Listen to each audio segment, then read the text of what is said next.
할렐루야. 6월 3일 수요일 수요예배 참석하신 우리 서울교회 가족 여러분들 진심으로 사랑하고 축복하고 환영합니다.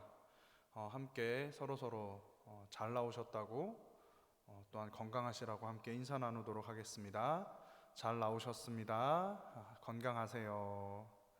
네, 우리 오늘 예배에 앞서서 455장 주님의 마음을 본받는 자 다 함께 한 목소리로 찬양하시도록 하겠습니다. 주님의 마음을 본받는 자 그 마음의 평강이 찾아옴은 험악한 세상을 이길 힘이 하늘로부터 임함이로다. 주님의 마음 본받아 살면서 그 거룩하심 나도 이루리.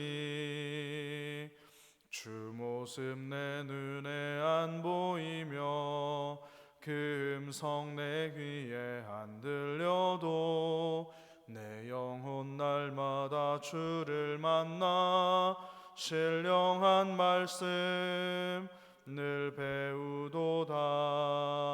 주님의 마음 본받아 살면서 그 거룩하심 나도 이루리.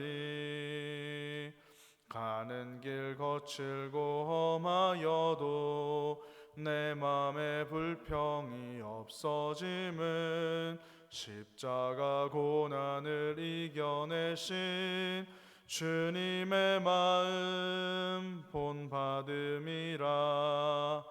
주님의 마음 본받아 살면서 그 거룩하심 나도 이루리. 주 예수 세상에 다시 오실 그날엔 무성도 변화하여 주님의 빛나는 그 형상을 다 함께 보며 주 찬양하리. 주님의 마음 본받아 살면서 그 거룩하심 나도 이루리.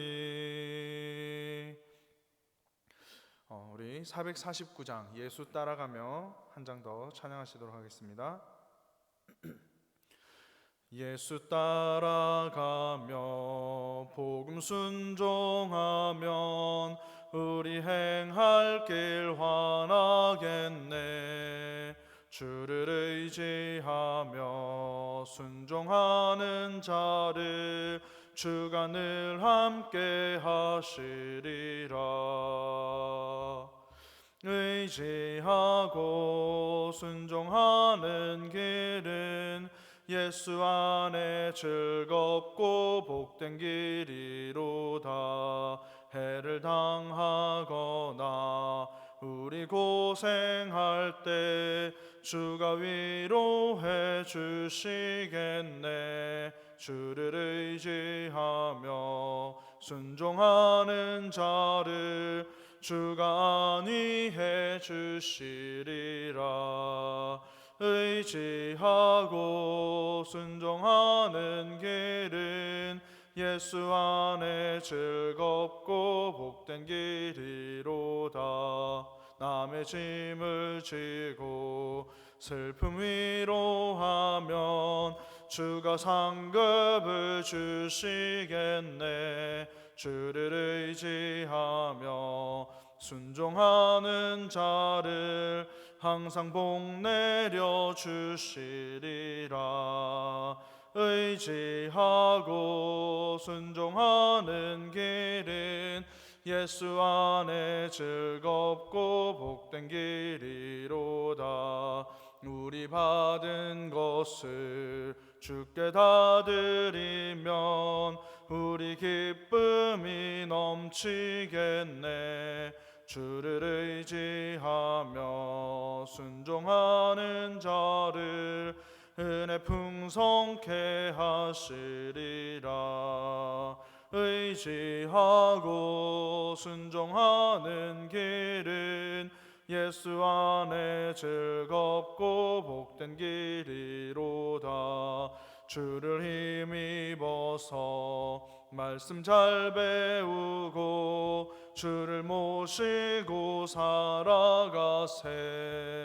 주를 의지하며 항상 순종하면 주가 사랑해 주시리라. 의지하고 순종하는 길은 예수 안에 즐겁고 복된 길이로다. 의지하고 순종하는 길은 예수 안에 즐겁고 복된 길이로다. 의지하고 순종하는 길은 예수 안에 즐겁고 복된 길이로다. 우리 이 시간 마음을 모아서 생각을 모아서 다 함께 하나님 앞에 기도하는 시간 갖도록 하겠습니다.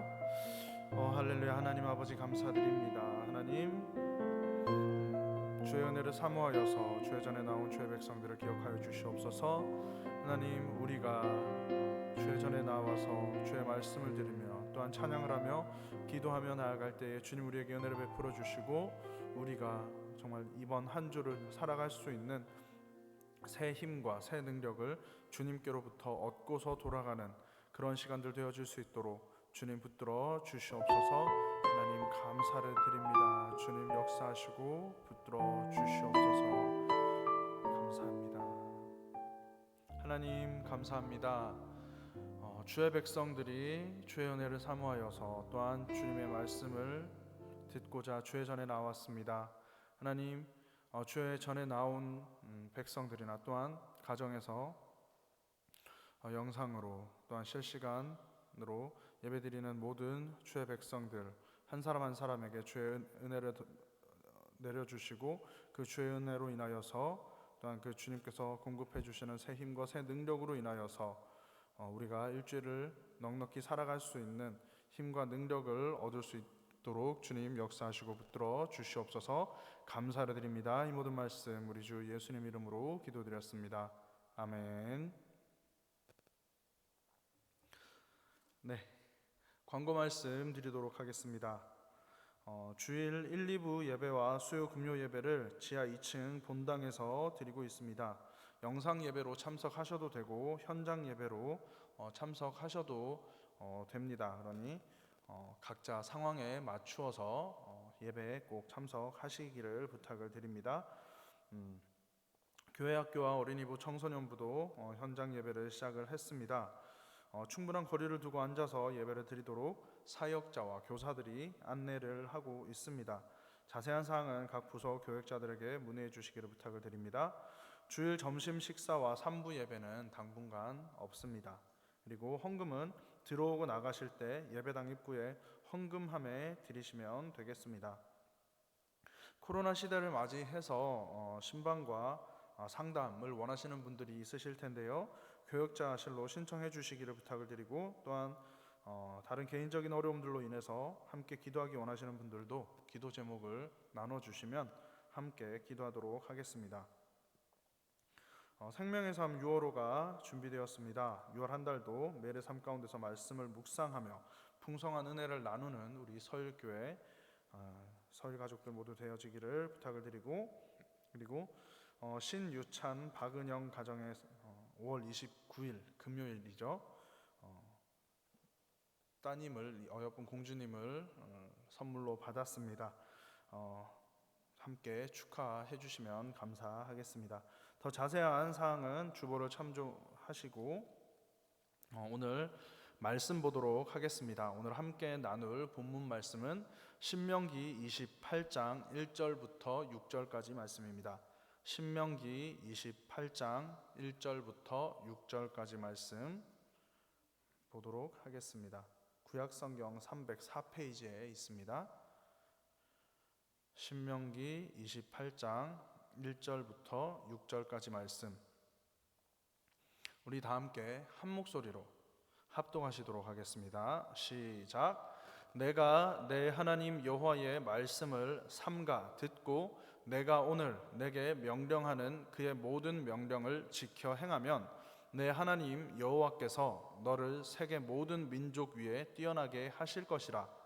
내가 내 하나님 여호와의 말씀을 청종하면 이 모든 복이 내게 임하며 내게 이르리니 성읍에서도 복을 받고 들에서도 복을 받을 것이며 내 몸의 자녀와 내 토지의 소산과 내 짐승의 새끼와 소와 양의 새끼가 복을 받을 것이며 내 광주리와 떡반죽 그릇이 복을 받을 것이며 내가 들어와도 복을 받고 나가도 복을 받을 것이니라. 아멘. 네, 오늘은 신명기 28장 1절부터 6절까지 말씀을 가지고 들어와도 나가도 라는 제목으로 함께 말씀을 나눠보도록 하겠습니다. 우선 오늘 우리가 읽은 본문 말씀인 신명기서는 누가 썼다라고 우리가 알고 있죠? 맞습니다. 모세입니다. 모세가 창세기, 출애굽기, 레위기, 민수기, 신명기까지 이제 썼다라고 우리가 알고 있고 또 그렇게 믿습니다. 그런데 이 모세 이 5권의 책을 통틀어서 이제 모세가 썼다라고 해서 모세오경이라고 우리는 이제 통칭해서 부르긴 합니다만, 이 모세오경을 쓴 이 모세라는 사람의 인생 다들 아시죠? 어떤지? 이집트의 왕자로서 그 파라오의 궁궐에 살면서 참 잘 나갔어요. 왕들이 받는 그런 제왕의 수업도 받았고요. 그리고 이제 교육도 잘 받고 또 운동도 잘 했겠죠. 운동도 잘 하고 잘 했습니다. 그래서 히브리인으로 태어났지만 모세라는 사람의 전반기 40년은 나쁘지 않았습니다. 꽤 괜찮았어요. 꽤 좋았습니다. 하지만 그 꽤 괜찮았던, 나쁘지 않았던 40년의 인생이 어떻게 되죠? 그 이후의 40년은 한순간의 어떤 실수라고 하면은 좀 그럴 것 같고요. 의도되었다라고 하기에도 좀 적절해 보이진 않습니다만, 어쨌든 전반기 40년과 후반기 40년을 비교해 보면 전반기 40년은 나쁘지 않다, 성공적이다, 괜찮다라고 이야기를 할 수 있지만 후반기 40년은 어땠죠? 광야로 나가서 살인자로 쫓기면서, 그래서 광야에서 그 베두인 종족과 같이 있으면서 양을 치고 목축을 하는 그런 어떻게 보면 버려진, 실패한, 패배한 40년의 시간을 보냅니다. 하지만 이 모세의 인생은 이 전반기 40년 혹은 후반기 40년으로 판단을 할 수 있는 것이 아니라 마지막 40년으로 모세의 인생은 평가를 받고 모세의 인생은 회자됩니다. 그 40년은 어떻게 보면 하나님께 쓰임받는 시간이었고요, 또 어떻게 보면 하나님께로부터 복받은 시간이라고 할 수 있을 겁니다. 왜냐하면 늘 하나님이 함께 하셨잖아요. 늘 하나님이 함께 하셨고, 그리고 또 여러 가지 일들이 있었지만 그 여러 가지 일들이 있는 가운데서도 늘 하나님께서 지키시고 보호하셨고 이스라엘의 지도자로 세워서 늘 함께 하셨단 말이죠. 그렇게 놓고 본다면 이 모세의 전반기 40년, 후반기 40년 말고 마지막 40년은 정말 말 그대로 복받은 인생입니다. 그런데 이 복받은 인생이라고 말은 할 수 있지만 실제로 그 어떤 속속들이 그 내면 그 자세한 상황들을 살펴보면 과연 정말 복 받았다라고 할 수 있는 그런 삶인지는 살짝 의문이 들기도 합니다. 왜냐하면 우리가 생각하는 복은 잘 되는 거잖아요. 그죠? 우리가 생각하는 복은 성공하는 거잖아요. 우리가 생각하는 복은 부자 되는 거잖아요. 그죠? 그런데 이 모세의 이 마지막 40년은 어땠죠? 뭐 부자가 되지도 못했고요. 성공했다라고 하기에도 조금 좀 애매하기도 하고요. 그리고 또 하나는 이제 무엇보다도 모세가 이제 이 마지막 40년 동안 했던 일은 이스라엘을 출애굽시키고 홍해를 건너서 이제 시내산까지 갔다가 이제 입가나안 시키는 그런 어떤 여정인데, 그 여정들이 어때요? 순탄하고 평탄하고 그냥 이렇게 대로를 8차선 대로, 10차선 대로를 가는 것처럼 그렇게 뻥뻥 뚫려서 갔나요? 아니죠. 우리가 잘 아는 것처럼 매 순간순간마다 힘듦이 있었고 어려움이 있었고 도전이 있었고 고난이 있었습니다. 식량이 없어서 백성들이 모세에게 찾아와서 막 따졌고요. 그리고 그걸 가지고 모세가 기도했더니 하나님께서 만나와 메추라기를 내려주셨고요. 목이 말라서 막 그러다가 이제 오아시스를 찾아서 물을 찾아서 갔는데 하필이면 그 물이 또 쓴 물입니다. 쓴 물이니까 어때요? 또 백성들이 막 원망을 할 거 아닙니까? 그래서 뭘 죽이니 살리니 이런 얘기들이 막 나오고 그랬을 때 모세가 이제 고통을 당하다가 또 하나님 앞에 기도했더니 이제 나뭇잎을 던져 넣어라라고 해서 했더니 이제 그 물이 달아져서 변화되어서 이제 마실 수 있는 물이 되었다라고 하는 이야기도 있고요. 또 가장 이제 큰 것은 뭐죠? 가데스 바네아에서 그 가나안 땅을 정탐시킨 12명의 정탐꾼이 와서 보고하는 그 보고 내용을 듣고 온 백성들이, 온 이스라엘 민족들이 어떻게 하죠? 아이고 우리는 이제 죽었다라고 하면서 모세를 원망을 하죠. 네가 우리를 이렇게 끌어내지 않았으면 우리는 애굽 땅에서 잘 살고 있었을 건데 왜 우리를 끌어내서 이 황야 가운데 우리를 죽이려고 하냐 하면서 모세를 죽이려고 하죠. 모세를 죽이려고 하고, 그리고 그 대신으로 이제 다른 장관을 뽑아서 우리가 다시 애굽으로 돌아가자라는 말까지 합니다. 참 많은 일이 있죠. 다사다난하죠. 그런데도 불구하고 모세의 인생을 복되다라고 이야기를 할 수 있는 것은 아까 서두에도 말씀드렸습니다만 하나님께서 모세와 함께 하셨기 때문입니다. 비록 이스라엘 백성을 이끌어내고 또한 입가나안 시키는 그 여정 중에 많은 부침들이 있었고 많은 어려움들이 있었고 많은 문제들이 있었고 많은 갈등들이 있었지만 그때마다 하나님이 모세와 함께 해주셨고 그때마다 하나님이 모세를 보호해 주셨고 그 모든 것들을 통해서 하나님께서 모세를 이스라엘 백성들 가운데서 세워주시고 신원시켜 주시죠. 하나님께서 모세의 복이 되어 주신 것입니다.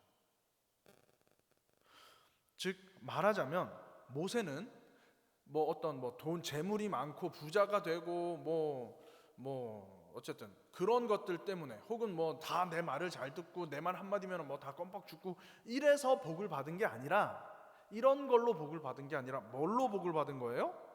모든 면에 있어서 힘들고 어렵고 부침은 있었지만 그렇지만 그것까지 포함해서 모든 면에 있어서 복을 받은 겁니다. 즉 오늘 말씀처럼 6절의 말씀처럼 모세야말로 들어와도 복을 받고 나가도 복을 받은 것이죠.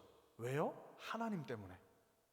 자, 그러면 여기에서부터 오늘 이제 말씀을 하나씩 살펴보기를 원하는데요. 자, 6절 말씀에 들어와도 복을 받고 나가도 복을 받는다라고 이야기를 하고 있습니다. 들어오는 것 그리고 나가는 것, 이게 표현하는 게 뭐냐면 모든 상황을 이야기를 하는 거예요. 그렇지 않나요? 세상에는 두 종류의 인간이 있습니다. 남자 혹은 여자. 이러면은 세상에 있는 모든 인간들 다 이야기한 거잖아요. 또 세상에는 두 종류의 인간이 있습니다. 내가 아는 사람과 내가 모르는 사람. 그렇죠? 그러면은 또 모든 사람을, 모든 인류를 다 표현한 게 되는 겁니다. 그런 것처럼 복 받는 상황이 두 개가 있는데, 하나는 들어올 때 복 받는 거, 또 하나는 나갈 때 복 받는 거. 두 가지 상황이 있어요. 그런데 오늘 말씀에서 뭐라고 하는 거 하니, 들어올 때도 복을 받고 나갈 때도 복을 받는데요. 어딜 들어오고 어딜 나가고가 중요한 게 아니라 들어올 때도 복을 받고 나갈 때도 복을 받는데요. 그러면 모든 상황들, 모든 환경들이 다 포함되는 거 아닙니까? 그렇죠? 즉 들어와도 복을 받고 나가도 복을 받는다라고 이야기를 하는 것은, 네가 뭘 하든지 어디에 있든지 어떻게 하든지 간에 모든 상황 가운데, 모든 환경들 가운데 뭐 한다고요? 복을 받는다라고 이야기를 하는 겁니다. 자, 그런데 여기에서도 중요한 게 있습니다. 모든 상황 가운데에서 복을 받을 것이다라고, 복을 줄 것이다라고 말씀을 하셨는데, 하나님께서, 그런데 그 앞에 조건이 있어요. 무슨 조건이냐면, 모든 상황에서도 복을 받기 위한 조건이 있는데, 그것은 1절 말씀 볼까요? 1절 말씀에 뭐라고 말하고 있죠? 지켜 행하면 이라고 말씀하고 있습니다. 즉 모든 상황에서 복을 받는데, 그 복을 받기 위해서는 어떤 게 선행되어야 된다고요? 1절 말씀에 지켜 행하면, 지켜 행하는 게 선행이 되어야 된다는 거죠. 또 2절 말씀에 보면 청종하며 라고 이야기하고 있습니다. 1절에 지켜 행하면, 2절에 청종하면, 이게 다 뭘 의미하는 거죠? 그렇죠, 순종하면이라고 이야기를 하는 겁니다. 순종할 때 하나님께서 들어와도 복을 받고 나가도 복을 받게 하시는, 모든 상황 가운데, 모든 환경 가운데 복을 받게 하시겠다라고 말씀을 하고 있는 것입니다. 자, 그러면 여기에서 또 하나 짚어야 되는 것이 뭐냐면, 뭘 순종하느냐는 겁니다. 뭘 순종하느냐는 거죠. 제 말에 순종을 하면 복을 받을까요? 아닙니다. 제 말을 듣는다고 복을 받지 않죠. 그러면 복을 받는다, 모든 상황 가운데 복을 받으려면 어떤 걸 순종해야 될까요? 바로 하나님의 말씀과 명령에 순종해야 한다라고 말씀하고 있습니다. 오늘 말씀 1절에 보니까, 내가 내 하나님 여호와의 말씀을 삼가 듣고 내가 오늘 내게 명령하는 그의 모든 명령을 지켜 행하면 내 하나님 여호와께서 너를 세계 모든 민족 위에 뛰어나게 하실 것이라 라고 이야기하고 있고요. 그 다음에 2절에 내가 내 하나님 여호와의 말씀을 청종하면 이 모든 복이 내게 임하며 내게 이르리니 라고 이야기를 하고 있습니다. 순종을 해야 되는데 어떤 걸 순종을 하냐면 하나님의 말씀과 하나님의 명령에 순종을 하라라고 이야기를 하고 있죠. 자, 그럼 참 쉽네요, 그죠? 우리가 복을 받기 위해서, 모든 상황 가운데서 들어오나 나가나 모든 상황 가운데서 복을 받기 위해서는 순종을 해야 되는데, 뭘 순종을 하느냐? 하나님 말씀, 하나님 명령만 순종하면은 들어와도 나가도 복을 받는다라고 이야기를 합니다. 자, 그러면 끝났네요, 오늘. 그렇죠? 그런데 끝이 아니죠. 그러면 하나님의 말씀, 하나님의 명령이 뭐가 있느냐, 어떤 걸 지켜야 되느냐라는 게 남게 됩니다. 하나님께서 이스라엘 백성들에게 지금까지 말씀하신 것들, 명령하신 것들이 어떤 거가 있죠? 기억나시는 거 있으세요? 어떤 거가 있죠? 기억 안 나세요? 그럼 얼른 앞으로 가봐야죠, 그죠? 얼른 앞으로 가봐야 됩니다.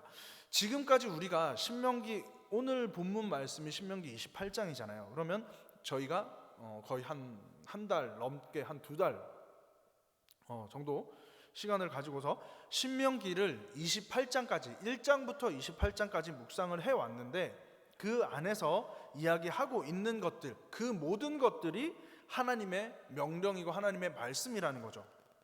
자, 대표적으로 화요일 말씀 보도록 하겠습니다. 화요일 말씀인 신명기 27장 11절부터 26절을 보면 성경 찾아보셔야 돼요. PPT 없습니다. 11절부터 26절을 보시면 중간쯤에 15절에 보시면 우상 숭배에 대해서 이야기를 하고 있죠. 제가 읽어드리겠습니다. 장색의 손으로 조각하였거나 부어 만든 우상은 여호와께 가증하니 그것을 만들어 은밀히 세우는 자는 저주를 받을 것이라 할 것이요 모든 백성은 응답하여 말하되 아멘 할지니라. 말은 깁니다만 한마디로 딱 요약하면 뭐예요? 우상 숭배하지 말라라는 거죠. 맞나요?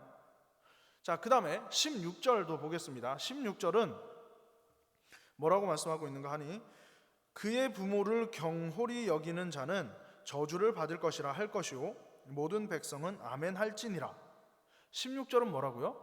부모 공경, 부모님을 공경해라 라고 이야기를 하고 있는 것이죠. 그리고 17절의 말씀을 보니까 17절 그의 이웃의 경계표를 옮기는 자는 저주를 받을 것이라 할 것이요 모든 백성은 아멘 할지니라 라고 말을 하고 있습니다. 자, 여기에서 그의 이웃의 경계표를 옮긴다라고 하는 것은 정확하게 뭘까요?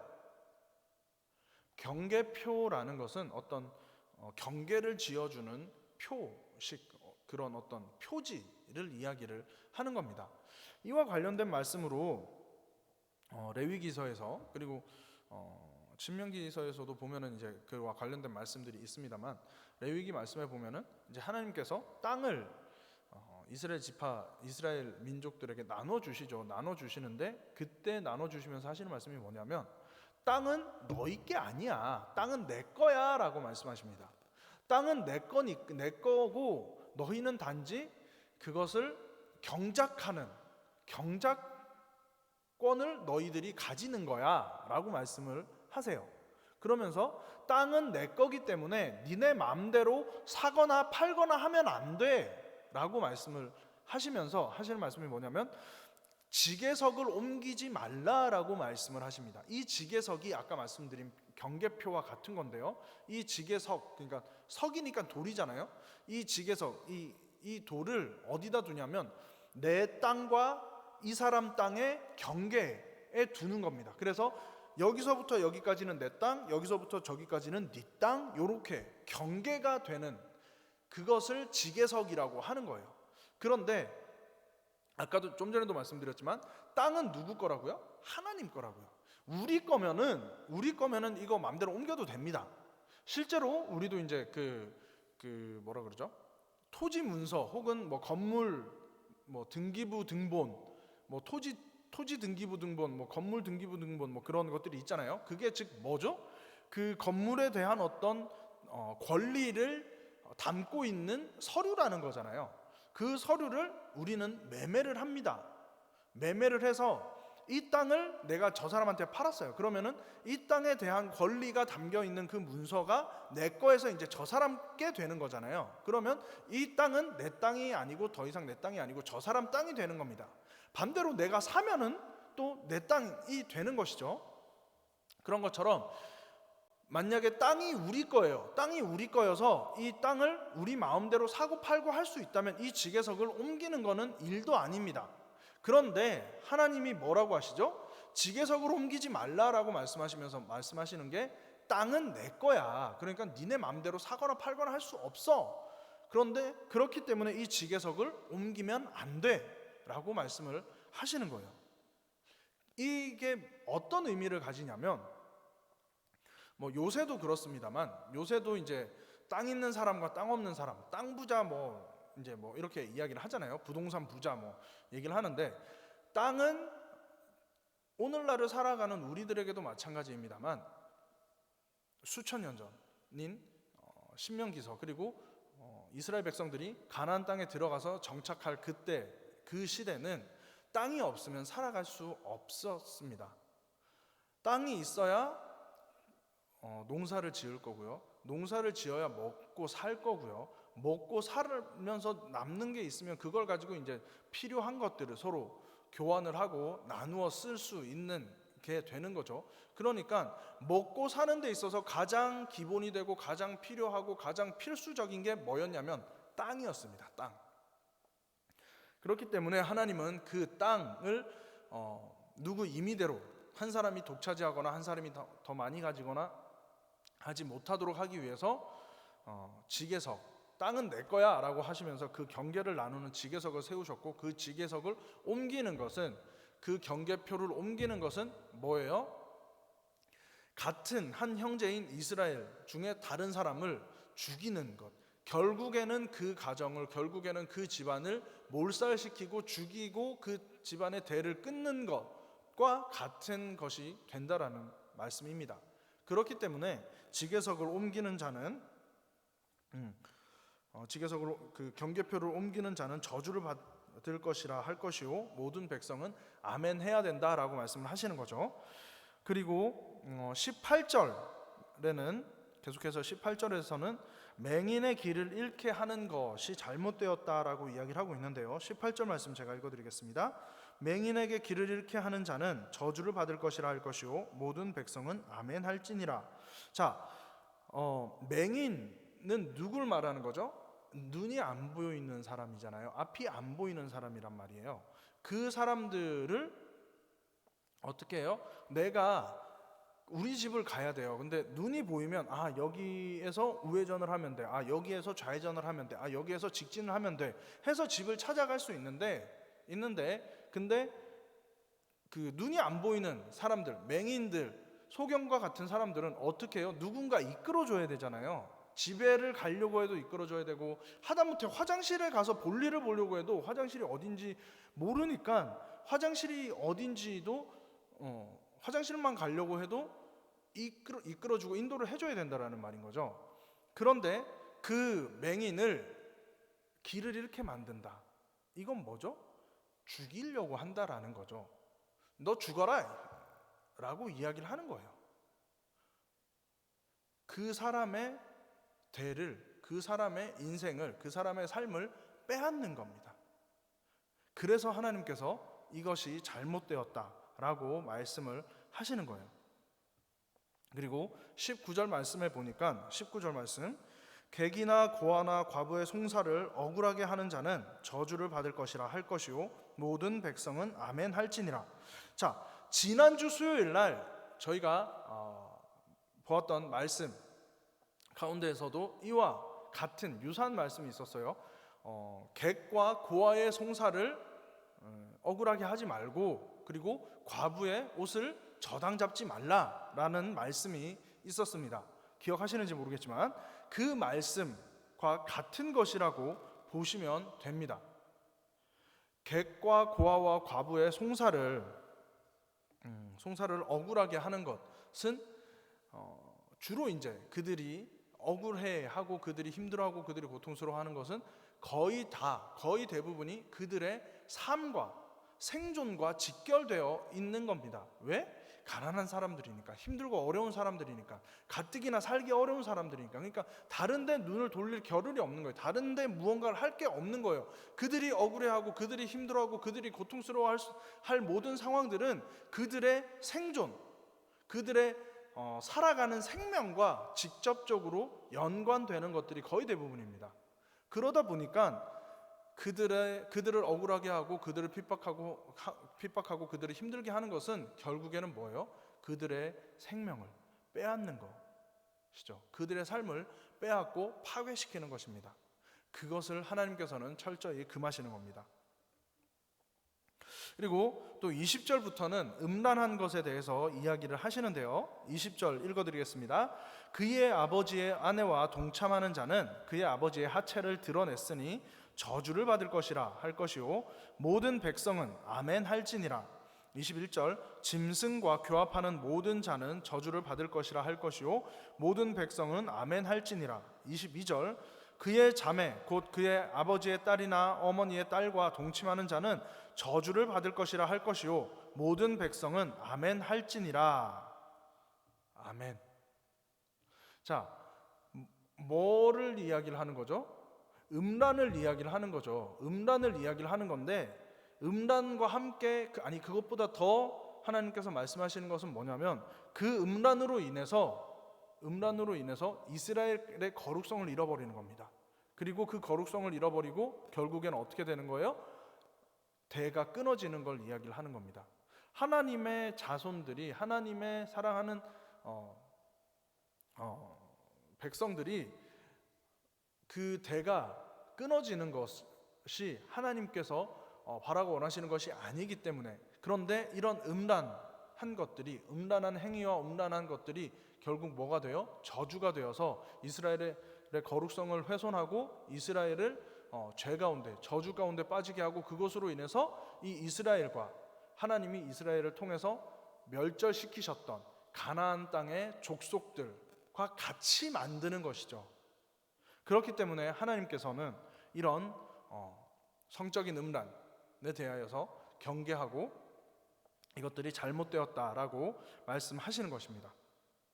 그리고 24절에서는 이제 그의 이웃을 암살하는 자는 저주를 받을 것이라 라고 말씀을 하고 있고요. 25절에서도 마찬가지로 무죄한 자를 죽이려고 뇌물을 받는 자는 저주를 받을 것이라 라고 말씀을 하고 있습니다. 암살과 살인에 대해서 이야기를 하고 있는 거죠. 마찬가지로 지금까지 계속 쭉 이야기해온 것처럼 타인의 삶을, 타인의 생명을, 타인의 인생을 빼앗고 망가뜨리고 파괴시키는 것, 그것이 잘못된 것이다 라고 말씀을 하고 있는 것입니다.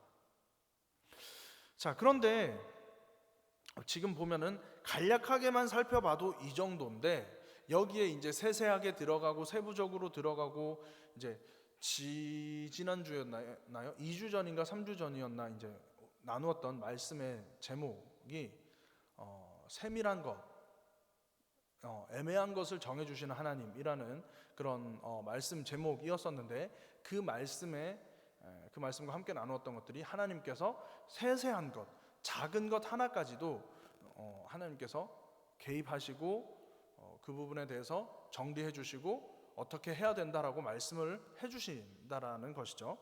그런 것처럼 지금 살펴볼 때는 이제 지금 대략만 살펴본 것만 해도 이 정도인데, 여기에서 더 깊게 들어가면 굉장히 많아지죠.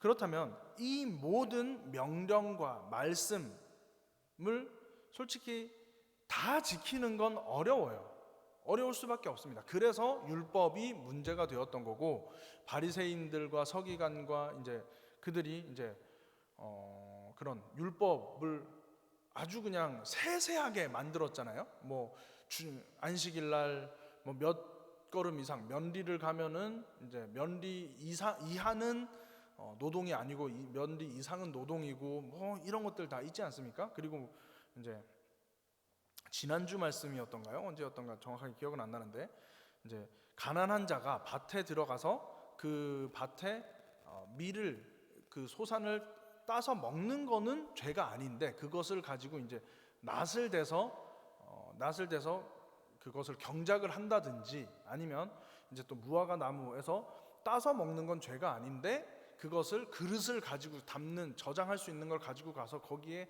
담는 건 죄다라고 말씀하시는 것, 그런 것들이 지금 말씀드린 거 어떻게 보면 굉장히 기본적인 것입니다만, 어쨌든 그렇게 세세한 모든 것들을 다 지켜서 살 수가 없기 때문에 하나님께서는 비록 세세한 부분에 대해서 이건 이렇고 저건 저렇고, 왜 우리도 보면은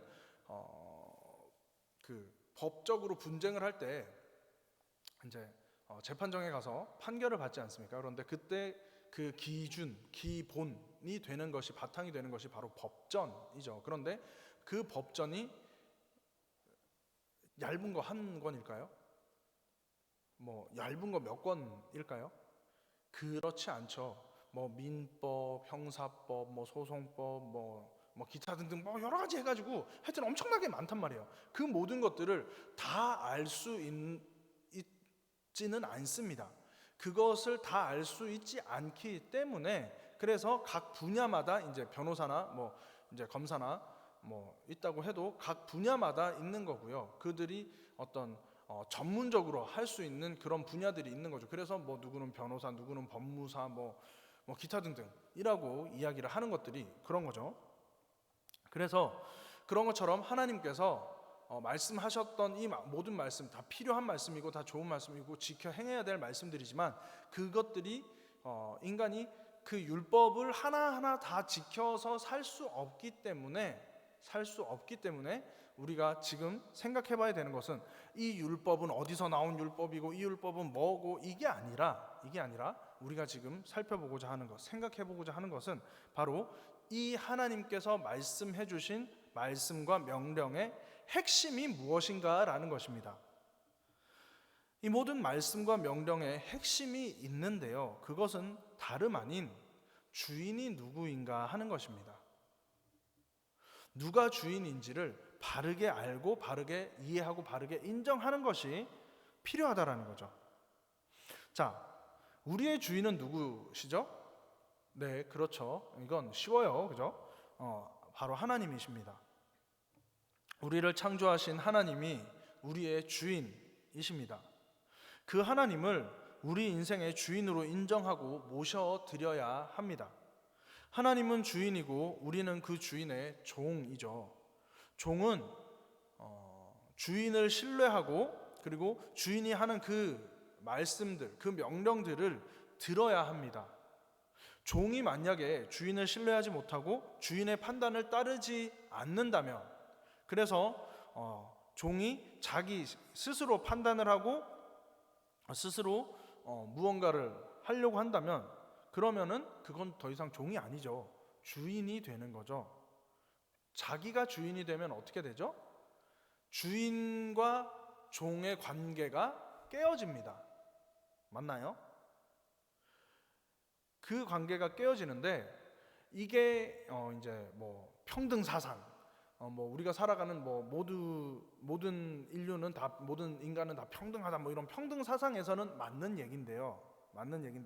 자, 그런데 이것이 하나님과 우리 인간, 하나님, 신이신 하나님과 우리 사람을 놓고 봤을 때는 잘못된 거죠.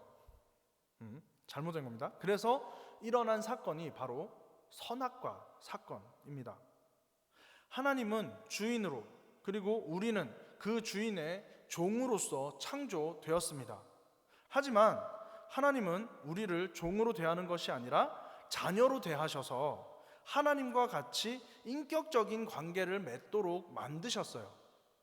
그러니까 우리는 종이고 하나님은 주인인데, 우리가 종의 본분을 잘 지키고 있을 때 하나님께서 우리를 종으로 대하시는 것이 아니라 자녀로 대한다는 거죠.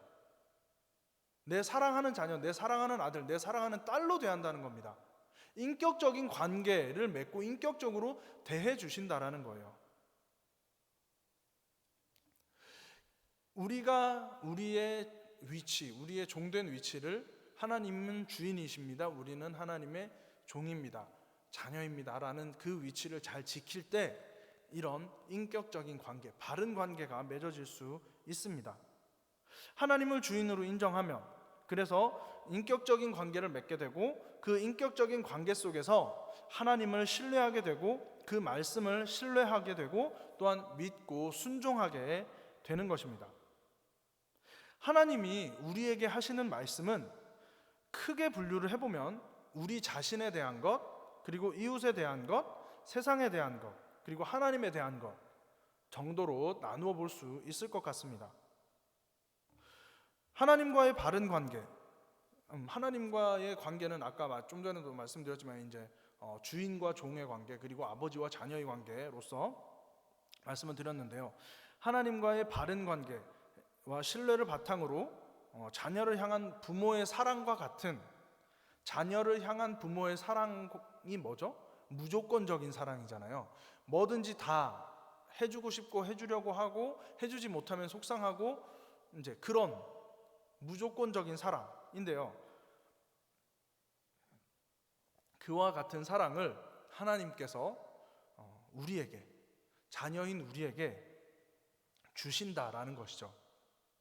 그 하나님의 사랑을 우리가 받게 된다면 우리는 그 사랑에 힘입어서, 하나님이 우리를 무조건적으로 사랑해 주시고 무조건 지지해 주시고 무조건 이렇게 엉덩이 두드려 주시고 등 두드려 주시고 위로해 주시고 격려해 주시고 안아 주시는 그 사랑에 힘입어서 우리는 어떻게 되냐면 우리의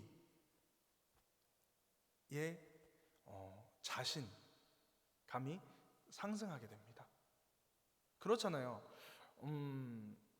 이제 보통 이제 청년들이 연애를 하게 되면, 연애를 하면은 사실 이제 뭐 이건 그냥 따져서 연애를 하면 사실 신경 쓸 게 되게 많잖아요. 뭐 돈도 써야 되고요. 만나면 돈 들어가니까 돈도 써야 되고 시간도 써야 되고요. 뭐 또 뭘 써야 될까요? 뭐 이것저것 어쨌든 많이 쓴단 말이죠. 그러면은 결국 이게 그냥 놓고 봤을 때 그 돈을 안 쓰고 모으면은 저축이 되지만 연애를 해서 그 돈을 쓰면은 마이너스가 돼요. 연애를 해서 연애를 안 하고 연애를 하는 그 시간, 연애를 안 한다면 그 시간이 뭐 공부를 한다든지 뭐 다른 걸 한다든지 해서 나를 위한 어떤 시간들로 쓸 수 있고 그 시간들을 세이브를 시켜서 자기 개발을 할 수 있겠지만, 연애를 한다라고 하면은 그 시간을 나를 위해서 쓰지 못하고 그 시간을 뭘 위해 써야 돼요? 연애하는데, 여자친구 남자친구 만나는데 써야 되죠. 그렇게 본다면 소모되는 겁니다.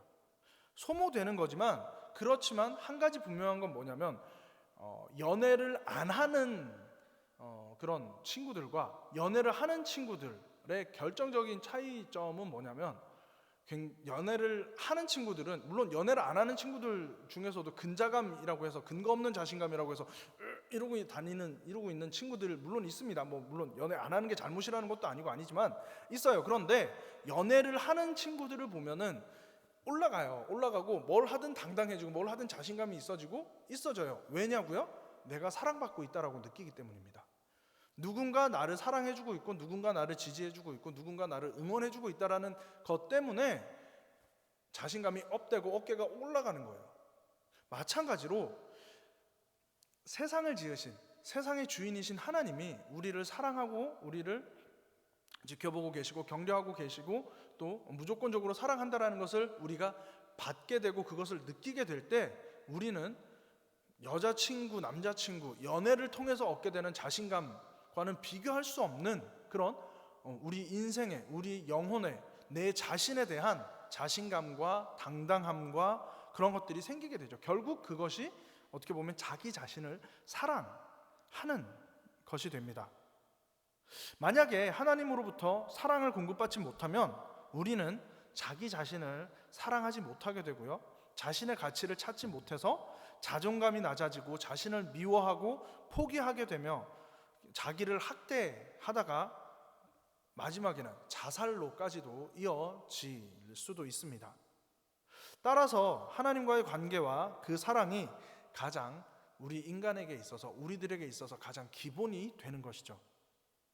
그 사랑에 힘입어 자신을 사랑하게 되면, 자신을 사랑하면 자신의 가치를 찾게 되고요, 또 여유도 가지게 됩니다. 사람이 여유가 있어야 다른 것을 볼 수 있고 다른 것을 할 수 있고 다른 것을 하게 됩니다. 여유가 없으면 주변을 돌아보는 것도 쉽지 않아요. 운전 다들 하실 텐데요, 운전을 할 때 고속도로를 달립니다. 고속도로를 달리는데 차가 막히진 않아요. 차가 막히진 않는데 차가 좀 이렇게 주변에 있어서 한 시속 한 120, 130으로 달린다라고 쳐봅시다. 그랬을 때 120, 130으로 가고 있는데 주변에 차들도 있는데, 그럴 때는 어떻게 해야 되죠? 신경을 집중해야 되나요? 신경을 분산시켜야 되나요? 뭐 둘 다 맞긴 하죠. 왜냐하면 운전을 하려고 하면 앞을 잘 봐야 되지만 갑자기 끼어들어오는 게 있으면 반응도 해야 되니까 집중과 분산이 같이 되긴 합니다만, 기본적으로는 정면을 주시하면서 집중을 해야 되죠.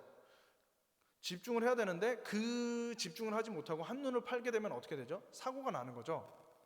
그런 것처럼 무언가 하나만을 바라보고 무언가 하나로 인해서 여유가 없어지면, 그리고 쫓기는 입장이 되고 그러면 어떻게 돼요? 눈을 옆으로 돌리는 것조차도 쉬워지지 않습니다. 어려워요. 옆을 보는 것조차, 옆에 타고 있는 동승자와 같이 이야기하는 것조차도 이제 부담이 될 때가 있죠. 그런 것처럼 여유가 있어야 주변을 돌아볼 수 있게 된다는 것입니다. 그렇게 주변을 돌아보는 것, 그것이 바로 이웃 사랑입니다.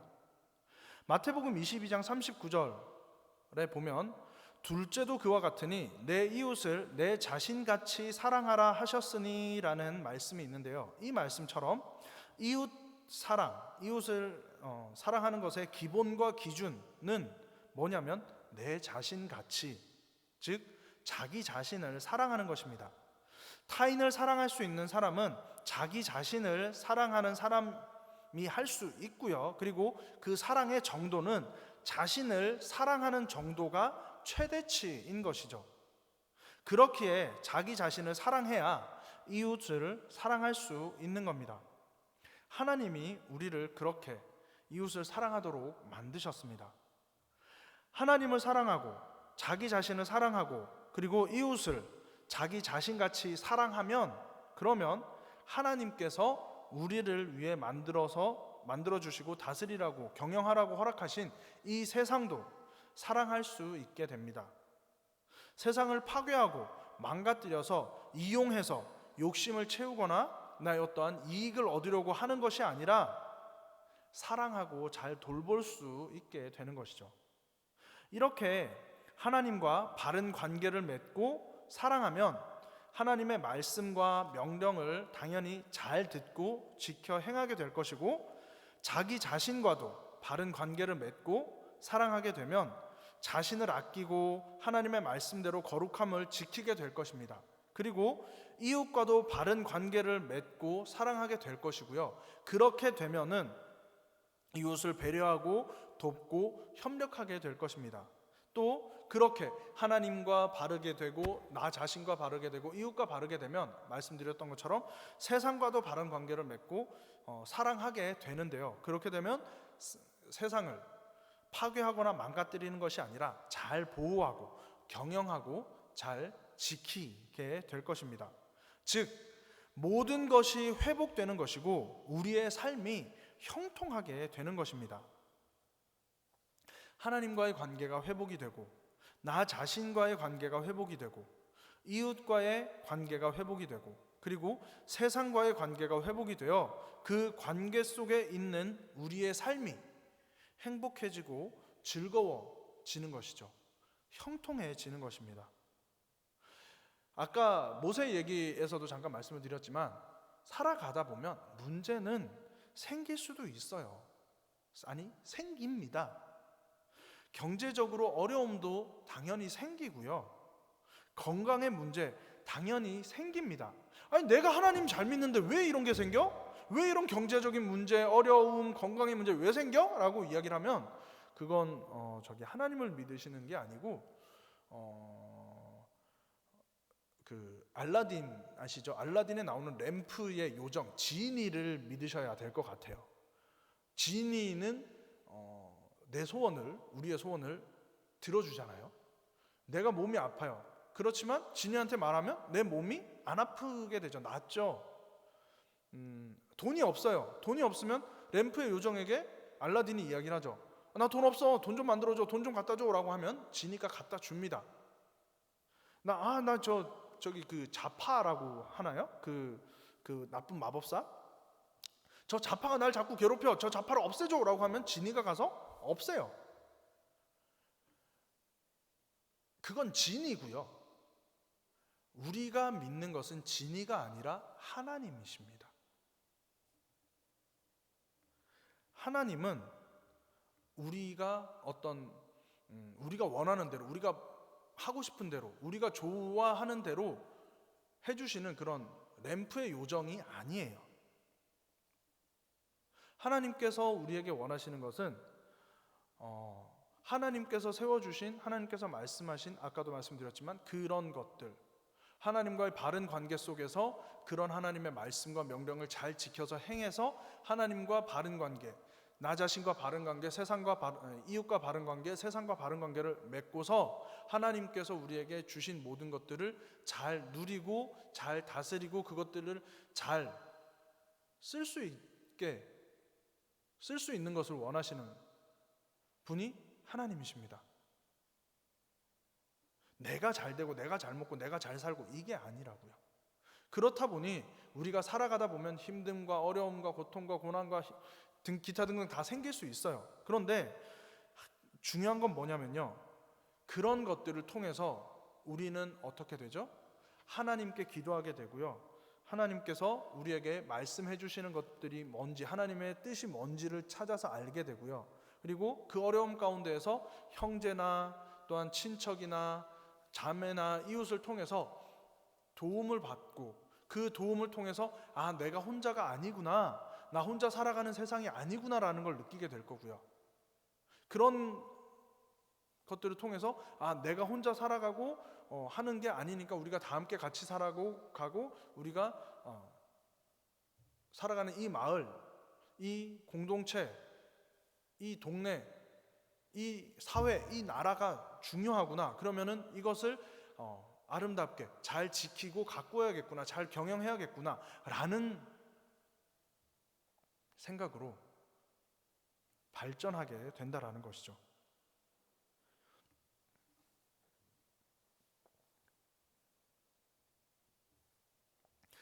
그렇게 이웃은 서로 배려하고 도우며 격려하고 힘이 되어주고 결국 그런 관계들을 통해서 그 어려움들을 힘든 것들과 고통과 고난들을 이겨내고 승리해 나가는 것, 그것이 하나님께서 말씀하시는 복이라고 할 수 있을 것입니다. 오늘 말씀 1절에서 세계 모든 민족 위에 뛰어나게 하실 것이다 라고 하나님께서 말씀하고 있고요.